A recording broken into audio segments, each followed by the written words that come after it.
It's good when people start smiling and laughing before you even say anything. Thank you. This summer I saw something that stuck with me because it was this ordinary thing doing something that seemed like it should be impossible. I was on a bike ride, and I had gone from this rough section to this brand new section of black, smooth asphalt. I mean, it's beautiful. That's like paradise. For anyone that rides a bike, you know what I'm talking about. It was amazing. So I'm riding on this section of black asphalt, and it's thick. Like it's brand new. But I saw something that seemed really odd to me. There was grass growing up right through the asphalt. And I stopped because it was so weird. And I thought, well, okay, someone's put some dirt on top of it and planted a little garden just to play a prank. It's like chia grass. I don't know what it is. So I stopped and I took a look, and I thought, for sure there's going to be some cracks, and it's growing through the cracks from under, coming through the cracks. There were no cracks. Thought for sure it's maybe just some dirt that's got caught there and it's growing that. It wasn't. It was actually coming right through this thick asphalt. There were different lengths of grass. There were just little buds that were just poking through. And I don't know how it did it, and there was other grass that was, kind of like our neighbor Brian Garby's lawn. It looked really good. And I just wondered, how could this happen? How is this even possible? It seemed like something that should not happen. And somehow this grass was just relentless in its growth and pushed through. And I thought of that because as I was preparing for today, the scripture today seems to be about God pushing through with the ordinary in impossible situations, doing something that we would never think could happen. Our scripture today is Isaiah 11. I'm going to focus on verse 1, and we heard it read earlier, and this is what it says.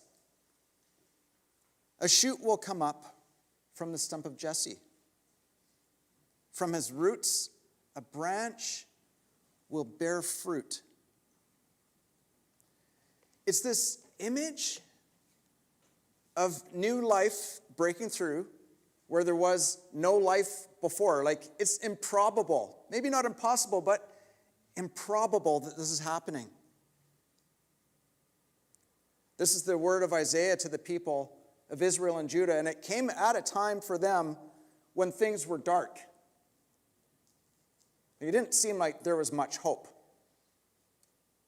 Israel, Judah, the Assyrians were coming in, attacking them from all sides. The kingdom itself was just in disrepair, decay. It was all down from the time of David. And this word came, and it seemed like Israel had just hit this barrier, and nothing was happening. So they hear this word that Isaiah speaks, and they see a shoot coming up from an old stump. You know what the thing about a stump is? A stump is where a tree used to be. The tree's not there anymore. I read a story about something that happened earlier this year. There's a famous tree called the Sycamore Gap tree. And it's famous for a couple of reasons. It's famous because it's old and big, and people love old and big trees. It's also famous because of where it is. This tree grew up in the gap in Hadrian's Wall. It's an improbable place for this tree to grow. Been growing there for centuries. And for years and years, people have come to this tree to sit under it and have a picnic. Maybe carve their names in there when no one's looking. Maybe propose. I don't know what else they've done there, but there's lots of stuff. And even the 1991 movie, Robin Hood, Prince of Thieves, I think it was called. The picture, that tree is the Sycamore Gap tree. And this tree actually is so popular that if you look on Instagram, it's got more traction than most famous people. the sycamore gap tree. For some strange reason, someone came and cut it down with a chainsaw. Like, they don't even know why this happened, but the tree got cut down. And the police found out who it was because they found the smoking chainsaw, kind of like a smoking gun, but chainsaw. And it was a 16-year-old boy and a 60-year-old man. And I don't know why they cut this tree down. I mean, maybe they just thought the world is better with no trees, like Mordor. It needs to be more like Mordor. Or maybe they were mad at people that were under, I don't know, maybe it was blocking their view, but they cut the tree down.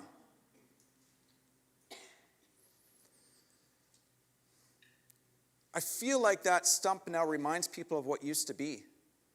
It's a memory of the tree that used to be there.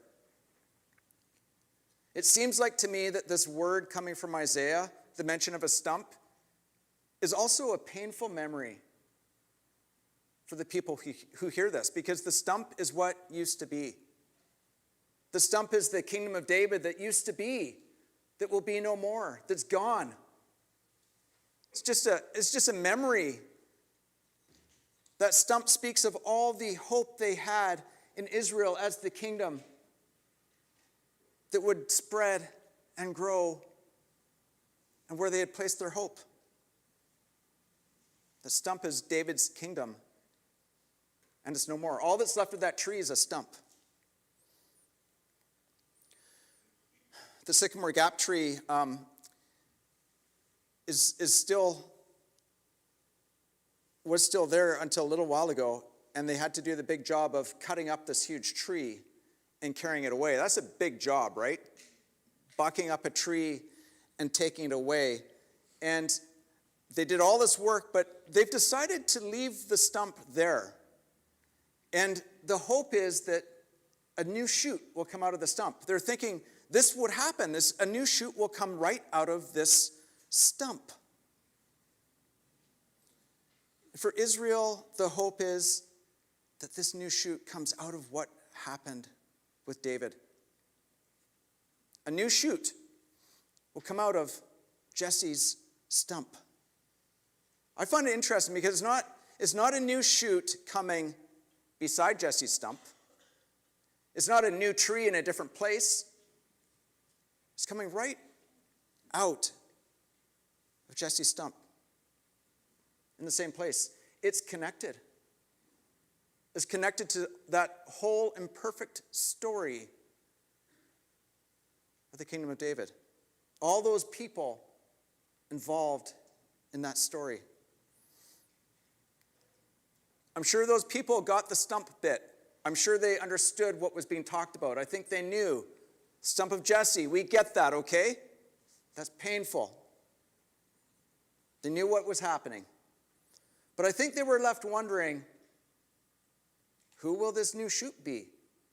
Will it be a new king like David, but more powerful, an upgraded David?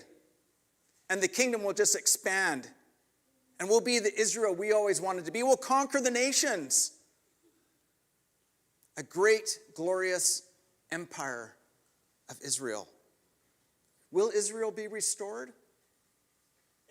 When will it happen? You know, we are in Advent. It's a time of waiting. We wait for the birth of Jesus who was, and we remember and we look and see and we observe Jesus who came. We also wait for what will be. That's part of Advent, the waiting for what was and the waiting for what will be, for Jesus to return. A little less clear for us. Not that there's emotional discussions about this at all. But we know it will be good. And we wait. That's Advent. It's already, and it's not yet. Yeah, the Israelites were also put into a season of Advent. They were waiting and already not yet. They knew the already. They knew that stump, what that meant, but they did not know what the not yet was. They were waiting for something. When will this happen? When will this new shoot grow? The problem is, trees take a long time to grow. They were waiting and waiting for a long time. They waited and they waited. We know what the new shoot was. We know about that because the Gospels want us to know about this new shoot, who the new shoot is.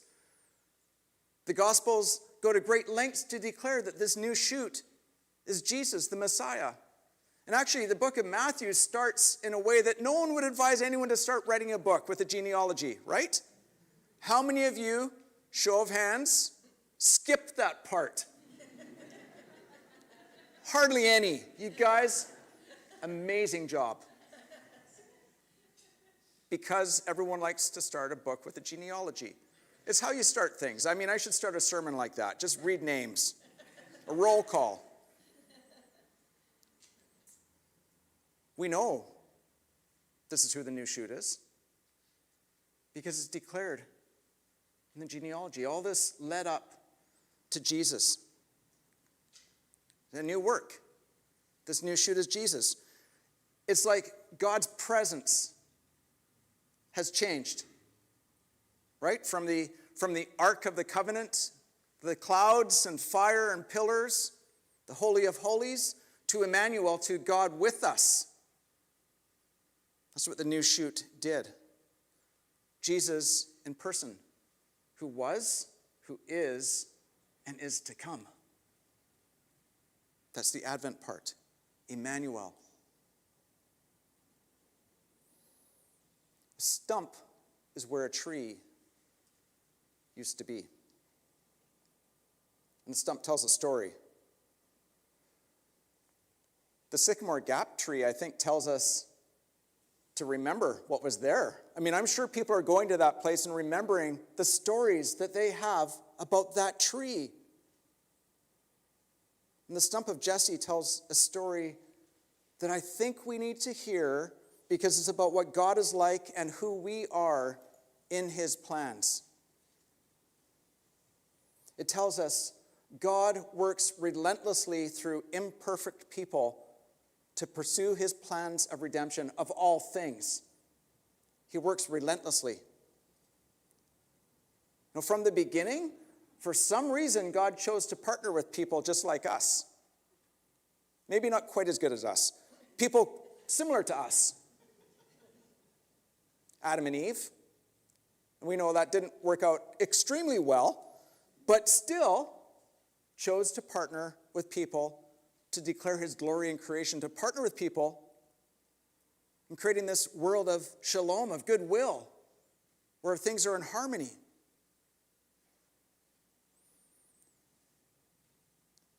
And we also know that it moved from Adam and Eve, the first dysfunctional family, to Abraham. And Abraham received this instruction from God. It's Genesis 12, verses 2 to 3, and it's a really important thing that we need to keep in mind about what God is doing. God is creating a people for his name who are blessed to be a blessing. Genesis 12, 2 to 3. Go and be a blessing. I have blessed you to be a blessing to the nations. And the blessing, it looks like our relationship with God and our relationship with others. That's what we share. We share that blessing, that shalom with the world. So we look at that stump. And that stump, that Jesse stump, is the story of God's people and God working with his people. To fulfill that calling with imperfect people who make mistakes and had lots of issues. Lots of issues. Some good stories in that Bible. You ever read it? It's amazing. Abraham, we know, is in that stump. His story is in that stump. And Abraham was a man of faith, but he was also a man who liked to lie a little bit. When things got hard, he just told a whopper. Little fib. That's not my wife. Don't worry about it. Ruth is in that stump. And I know we can admire Ruth a bit more. But it's amazing she's in that stump as a pagan Moabite who came to Israel and just practiced smallness and faithfulness in small things. Ruth is in that stump. And of course, Ruth was the great-grandmother of David, who was also in that stump. And David is one of those people who's a bit of a paradox, right? We admire David and we are repulsed by David, both at the same time. He did great things for God. He inspires us, a man of God's heart, and he did bad things, terrible things. Yet, somehow, he's in that story. David is in that stump. And I think what we need to hear about this Jesse stump is God works relentlessly towards redemption with imperfect people. This tells us about God. It tells us about who he is.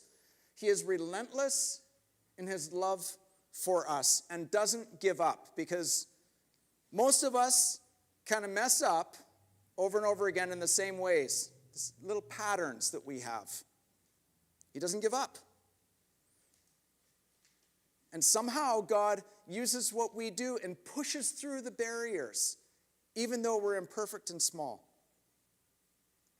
God is relentless in his love and his drive for relationship with us.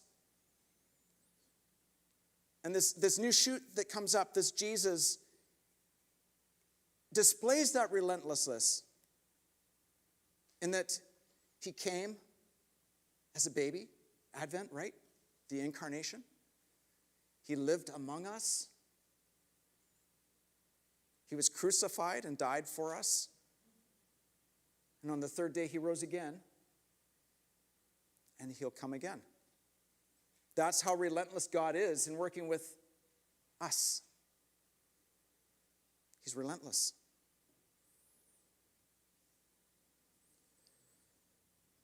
Some of us, I think, have this idea about God that I want to mention.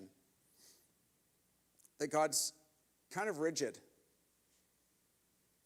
That everything's kind of fixed. It's like imagine that God is this puppet master with an infinite amount of arms, and we're all on strings, and he's going like this, controlling every move we make. We don't really have a choice. He just does this. He just maneuvers us and manipulates us around. He's got everything planned to the last detail, controls everything. Kind of like, maybe I shouldn't say it. A few control issues with that God. Yeah. That's not blasphemy. Or maybe he's like this chess player, right? You heard that? He's like a chess player. We're like pawns on the board, and he's just moving us around and maneuvering us, blocking us, checkmating us, doing all sorts of things. We don't really have any agency. But I don't think that's the picture that we see in the Bible, especially in this story of the stump and the new shoots coming out of the stump. See, I see a story of God giving his people agency, and despite who we are, in our imperfection, weaving that into his great story. The mistakes we make become part of the story, incorporated into the story. That's how God works, and he's relentless in that. The stump tells a story about us. It tells us God works relentlessly towards redemption with imperfect people like you. Like us. Sorry, I'm just kidding. You are connected to that stump because God is doing a good work in and through you, as imperfect as you are. This is Philippians chapter 2:13. That's what it says. For it is God who works in you to will and to act in order to fulfill his good purposes in and through you, as imperfect as you are. I want to say that a lot of times, just for fun. He has good purposes for you. He is working in and through us. And it might not feel like it. It might not feel like it. It might not feel like we're making a difference. Sometimes it feels like nothing is happening. Some of us might be trying and it might be disappointing. We've prayed for people. We keep praying and praying, and it seems like nothing is happening. We love people that we find difficult to love. We sacrifice, and nothing comes back. Maybe some of us have given everything we have. We've offered it, and it feels like nothing is happening. Sometimes I feel like that when I'm preaching. Sometimes it feels like when you're preaching, you're scattering seeds out there to the wind and just waiting to see what happens. You don't know what's going to happen. I mean, I did get booed once, but that was... No, it didn't actually happen. Not yet. I think the thing is, God calls us to be faithful. Only faithfulness, and he'll take care of the rest. God is in charge of the results. We can scatter seeds, and he does the growing. Some of us maybe think, well, we are really imperfect because we've made lots of mistakes in life. And the older you are, chances are the more mistakes you've made, right? That makes sense? Yep. Mistakes in relationships. Maybe we've been harmed or have been harmed, so we harm. Maybe there's addictions that we can't break free of. Maybe there's hurts that just seem to be a narrative that we live into in our lives. Maybe there's a crime that follows you. Maybe you've squandered your talents, but God is relentless and wants to redeem that. And he wants your heart, not your perfection. Maybe you just feel like you're not good enough. And you're afraid. And you don't really want to step out because what if something bad happens? What if I look silly? What if I step out and look silly? What if I step out and offer myself, put myself out there, and nothing happens? It's afraid. It's scary. What if I'm not gifted enough? I get this, right? You guys get this? I get it. Just recently a friend asked me if I'd be interested in helping in one of his classes at a seminary, and my mouth said yes and my mind said no way. I was scared, still am. That's the secret. A lot of us carry that secret inside when we try to do things. It's scary. Well, here's the thing. I've got some news for you. The truth is you are not good enough. And the truth is you are good enough. You're not good enough because it's God who works in and through you. But you are good enough because it's God who works in and through you. You get it? You're not good enough and you're good enough. God works in and through you. And God works relentlessly towards redemption with imperfect people like us. So there's something I really wanted you to see today. I want you to see that stump is God's continuing work with his people, imperfect people, and he works and partners with us to fulfill his purposes. That's what the shoot of Jesse is built on. And it opens this up, this story. It says this, your story actually matters in God's big story. Like, I don't think Ruth thought, I bet they're writing a book about me getting food. I bet you they're going to be reading about me thousands of years later on the threshing floor or picking grains. Yeah, they're going to be. She wasn't a narcissist. She didn't think that. Your story matters, and God incorporates it into his big story. Whatever you do, he is using for his purposes of relentless redemption. So I think we're kind of like that grass. Just breaking through. We don't really know why we're breaking through. The grass doesn't even know it's breaking through. Grass is really dumb. It doesn't think. It just like breaks through the asphalt. It doesn't even know it's broken through. I think that's maybe like some of us. Not the dumb part. We're breaking through and we don't even know it. And it's God who does the breaking through. We're just the grass. We grow where we're planted. And your story matters because God is relentless for you. And he is relentless in his love for creation. So here's some advice. Don't worry about the pavement. Just be the grass.